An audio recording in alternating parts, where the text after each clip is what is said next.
Bonjour, esprit de curieux.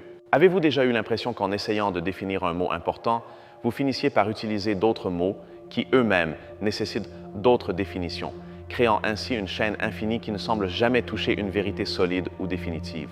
Cette sensation de vertige, cette instabilité fondamentale dans notre façon de communiquer, est le territoire de l'un des penseurs les plus controversés et les plus brillants du XXe siècle. Aujourd'hui, nous allons parler de Jacques Derrida et du séisme qu'il a provoqué en philosophie. Mais avant de commencer, une petite précision. Pour donner vie à ce récit, j'ai utilisé des outils d'intelligence artificielle pour générer les images que vous voyez. Considérez-les comme une toile, une manière d'illustrer les idées et l'atmosphère de ce que nous racontons. Elles ne seront pas toujours une représentation littérale, mais plutôt un accompagnement visuel pour laisser s'envoler votre imagination avec moi pendant que nous naviguons à travers des concepts abstraits. J'espère de tout cœur que vous apprécierez et que cela vous aidera à visualiser l'invisible. Commençons. Pour comprendre Derrida, il faut d'abord se situer dans son contexte. Né en Algérie en 1930, Derrida s'est toujours senti un peu comme un étranger, un juif séfarade dans une colonie française, quelqu'un vivant aux marges de l'identité. Cette position d'outsider est cruciale. Elle lui a permis de regarder la grande cathédrale de la philosophie occidentale, non pas depuis l'autel central, mais depuis les fissures, depuis les fondations oubliées. Et ce qu'il y a trouvé, c'est une faille structurelle que personne ne voulait admettre. Avant Derrida, la linguistique était dominée par le structuralisme, avec Ferdinand de Saussure en chef de file. Saussure nous a appris que le langage est un système de signes, et un signe se compose de deux parties inséparables, comme les deux faces d'une pièce de monnaie. D'un côté, nous avons le signifiant qui est l'image acoustique, le mot sonore que nous prononçons. De l'autre, il y a le signifié, qui est le concept mental auquel nous nous référons. Chien, le mot, et l'idée d'un chien dans votre tête. Le structuralisme pensait que, bien que la relation entre le mot et la chose soit arbitraire, le système en soi est stable. On croyait pouvoir figer le langage et analyser sa structure comme s'il s'agissait d'un édifice solide et géométrique. Mais Derrida a regardé cela et a dit non. Il a affirmé que cette stabilité est une illusion. Il a soutenu que le sens n'est jamais présent d'un seul coup. Il n'est jamais figé. Le sens est comme l'eau qui nous glisse entre les doigts chaque fois que nous essayons de la saisir. C'est ici qu'intervient sa célèbre critique de ce qu'il a appelé le logocentrisme. C'est un mot savant pour décrire un préjugé très ancien de notre culture occidentale, l'obsession pour la voix, pour la parole, comme forme la plus pure de la vérité. Depuis Platon, les philosophes se méfient de l'écriture. Platon pensait que l'écriture était une copie dégradée de la parole. Pour eux, quand on parle, notre âme et notre intention sont présentes. L'écriture, en revanche, est un orphelin sans père. Imaginez que vous parlez à un ami. S'il ne comprend pas quelque chose, vous pouvez vous corriger instantanément. Il y a une présence immédiate. Votre intention semble être là, vivante. C'est ce que la philosophie classique aimait, la pleine présence du sens. Mais si vous écrivez une lettre et que vous l'envoyez, cette lettre voyage seule. Elle peut être lue par n'importe qui, mal interprétée, citée hors contexte. L'auteur n'est pas là pour la défendre. Pour la tradition, l'écriture est dangereuse parce qu'elle est incontrôlable. Derrida renverse tout cela dans son œuvre monumentale, de la grammatologie, publiée en l'an 1967. Il soutient que cette hiérarchie, où la parole est supérieure à l'écriture, est totalement fausse et repose sur une illusion. Derrida affirme qu'en réalité, la parole souffre des mêmes problèmes que l'écriture.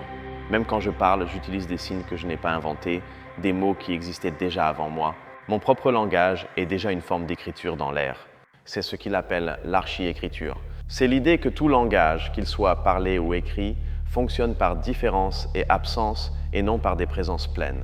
Il n'y a pas de sens pur que nous puissions toucher directement avec l'esprit. Pour comprendre cela, pensons à la façon dont nous définissons les choses. Nous définissons le froid non pas par lui-même, mais parce qu'il n'est pas chaud. Nous définissons la nuit parce qu'elle n'est pas le jour. Le sens d'un mot dépend entièrement de sa différence avec les autres mots. Si nous supprimions tous les autres mots de la langue, un seul mot ne signifierait plus rien.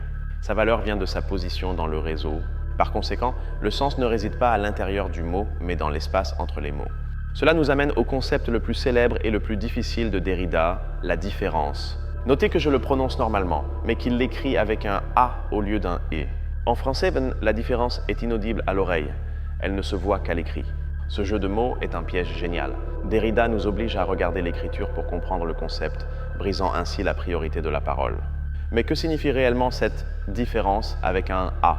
Elle combine deux actions, différer et différer.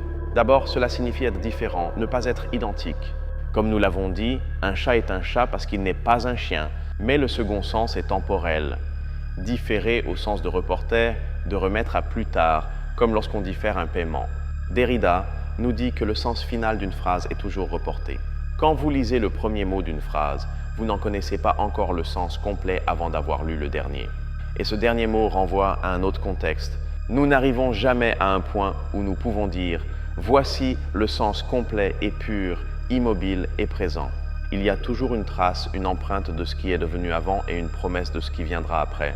Nous sommes toujours en mouvement. Derrida appelle cette empreinte indélébile la trace. La trace est la présence d'une absence. C'est comme quand on voit de la fumée. Le feu n'est pas là, mais la fumée est la trace de ce feu. Dans le langage, chaque mot porte la trace de ce qu'il n'est pas.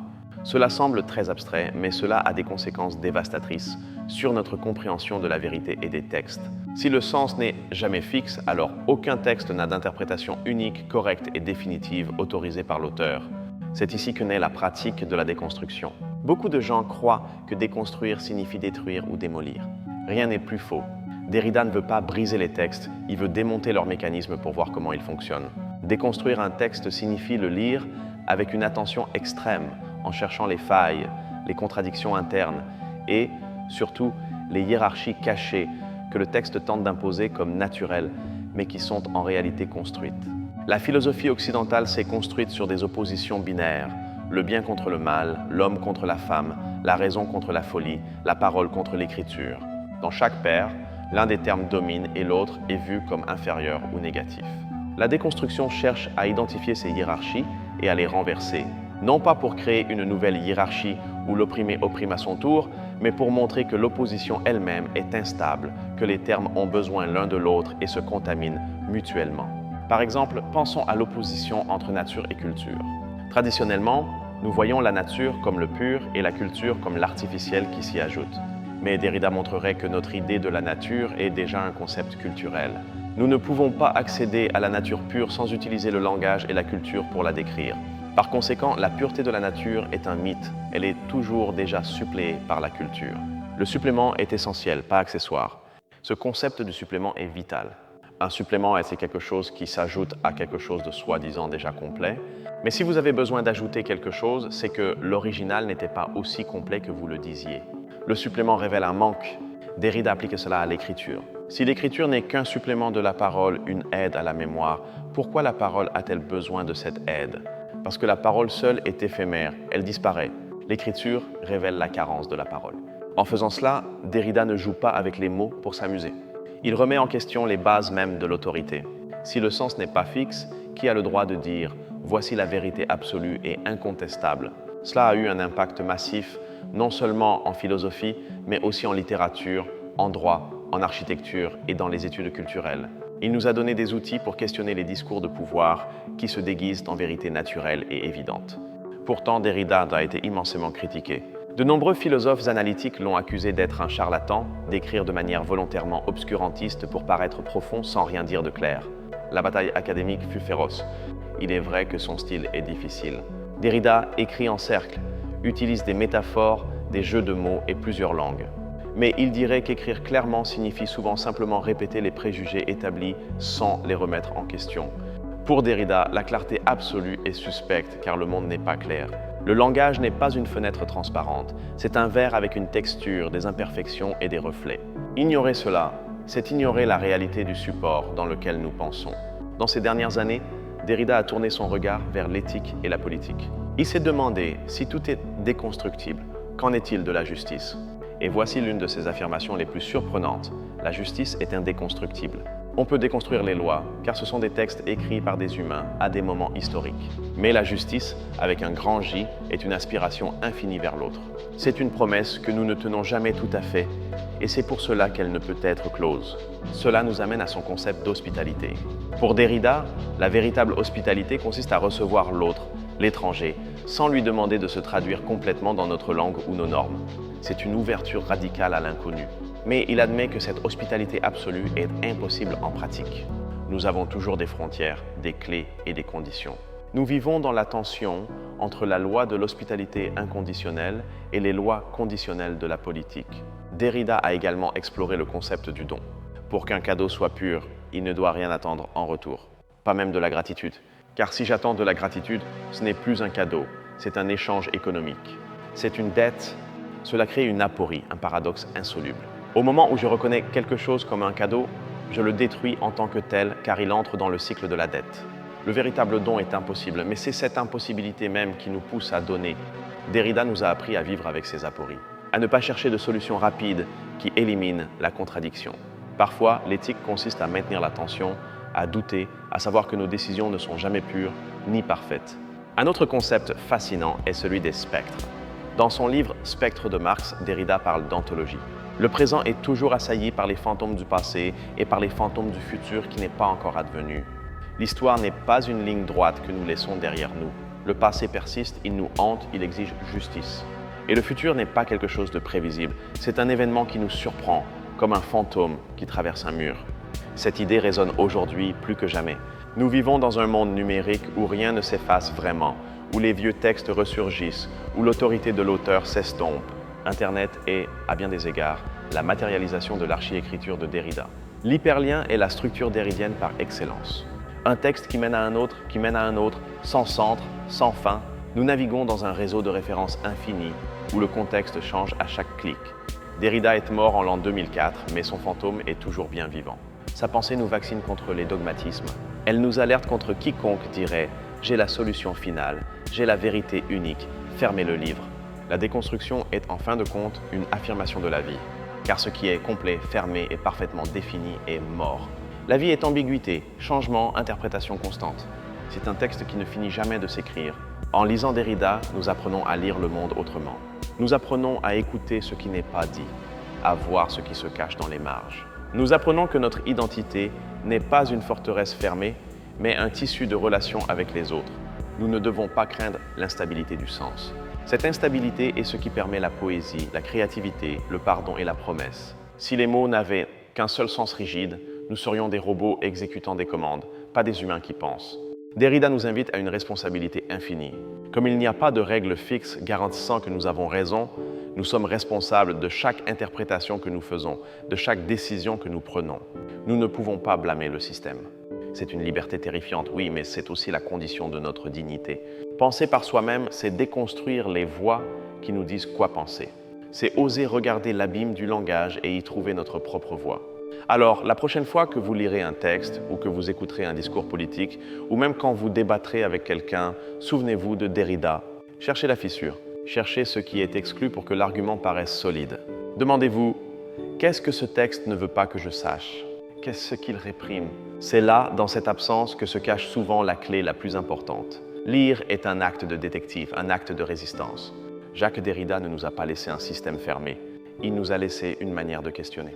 Et dans un monde plein de réponses faciles et de fondamentalisme, savoir questionner, savoir douter est peut-être la compétence la plus précieuse que nous puissions cultiver.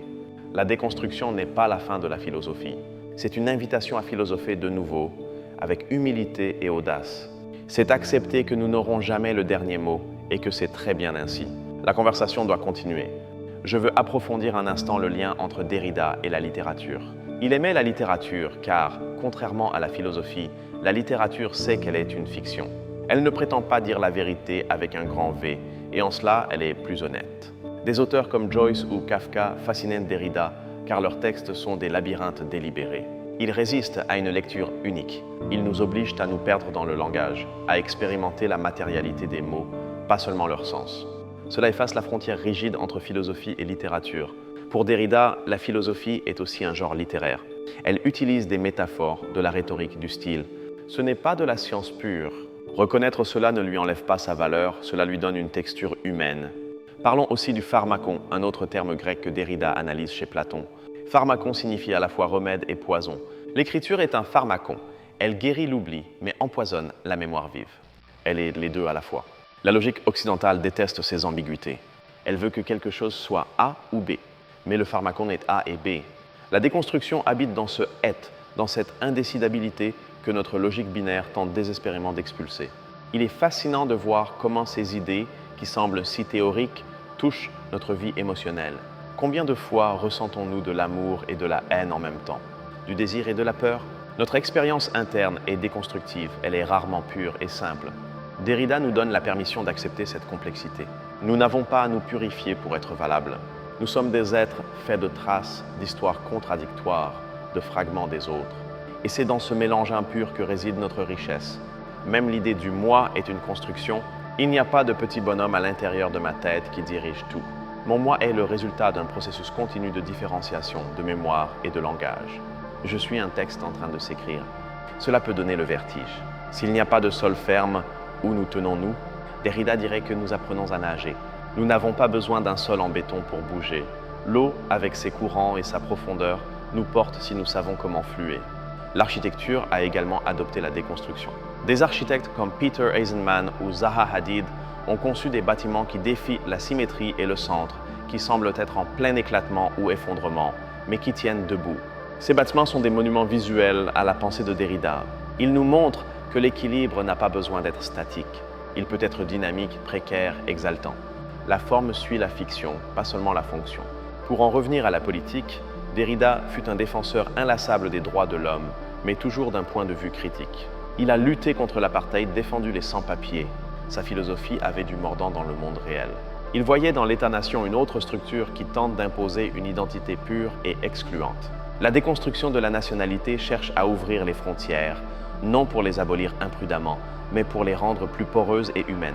Au XXIe siècle, où les nationalismes ressurgissent avec force, la voix de Derrida nous rappelle le danger de l'identité fermée. La pureté mène toujours à la violence. Le mélange, la contamination est la condition même de la vie. Critiquer Derrida est facile si l'on cherche un manuel d'instruction. Mais il n'offre pas cela. Il offre une lanterne dans l'obscurité. Et par temps sombre, une lanterne est plus utile qu'une carte d'un territoire qui n'existe plus. Alors que nous approchons de la fin, je veux que vous reteniez ceci. La déconstruction est un acte d'amour. Oui, d'amour. Parce qu'on accorde tellement d'attention au texte, à l'autre, que chaque détail, chaque contradiction, chaque soupir compte. On ne déconstruit pas ce qui ne nous importe pas. On ne prend la peine de démonter que ce que l'on veut comprendre en profondeur, ce avec quoi l'on veut entrer dans une relation intime et véritable, au-delà des apparences superficielles. Jacques Derrida, le philosophe de la difficulté, est au fond le philosophe de l'attention radicale. Il nous demande de nous réveiller, d'arrêter de lire en pilote automatique et de commencer à lire et à vivre, les yeux grands ouverts. Le langage est notre maison, mais c'est une maison avec des passages secrets, des caves oubliées et des fenêtres qui donnent sur des paysages étranges. Ne restez pas seulement dans le hall d'entrée. Explorez toute la maison. Perdez-vous dedans. La différence nous assure qu'il y aura toujours quelque chose de nouveau à découvrir. Le sens est toujours à venir. Et cela signifie que le futur est ouvert. Il n'est pas écrit. Nous l'écrivons nous-mêmes, en ce moment même, avec chaque mot. J'espère que ce voyage à travers la pensée de Derrida a fait bouger quelque chose dans vos certitudes. Que les mots vous semblent désormais un peu plus mystérieux, un peu plus vivants. Que vous vous méfiez des vérités simples et que vous embrassiez la complexité. Si cette analyse vous a apporté quelque chose, je vous invite à vous abonner à la chaîne. Ici, nous nous consacrons à l'exploration des grandes idées qui ont façonné notre histoire, sans craindre la profondeur. Votre soutien permet à ce projet de continuer à grandir. Laissez-moi un commentaire ci-dessous. Quel mot ou quel concept mériterait selon vous d'être déconstruit aujourd'hui? La démocratie? La liberté? L'amour? J'ai hâte de lire vos perspectives et de poursuivre la conversation avec vous. Merci de consacrer votre temps, votre ressource la plus précieuse, à réfléchir avec moi. Dans un monde de bruit, la pensée posée est un acte révolutionnaire. Gardez votre curiosité en éveil. C'était votre hôte dans cette aventure de la connaissance. À la prochaine, continuez à lire, continuez à questionner et surtout continuez à différer.